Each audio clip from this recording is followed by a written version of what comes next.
You're a professor, you're a teacher. Most people don't even realize how tariffs work. Okay. A tariff is a tax. It's just a particular tax that got that name. It used to be called import duty. All it means is when something comes into the United States that was produced outside and is brought in to be sold, it has to pay a tax, as literally as it crosses our border into our country. It is paid by the American company that brings it in, which may pass it on to the consumer, usually what happens, and the tax goes to Uncle Sam. It goes to Washington. Mr. Trump loved to suggest that tariffs were paid by the others, a little bit like Mexico would pay for the wall. Never happened. It's not going to happen here either. It's an American tax. And there's something remarkable that clues you into how big a change this is, that the Republican Party, which has branded itself as the anti-tax party for a century, is now imposing the most massive tax imaginable.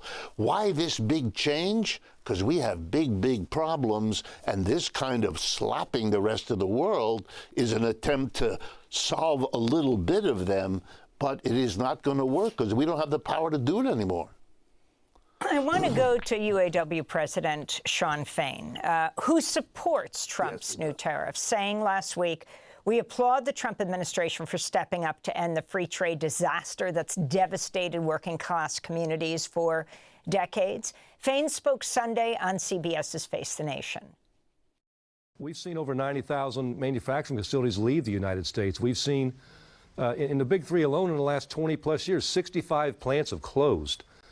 And so, look, tariffs aren't the total solution. Tariffs are a tool in the toolbox to get these companies to do the right thing, and the intent behind it is to bring jobs back here and invest in the American workers. If they're going to bring jobs back here, they need to be life-sustaining jobs where people can make a good wage, a living wage, have adequate health care, and have a retirement security, and not have to work 7 days a week or multiple jobs just to scrape to get by paycheck to paycheck.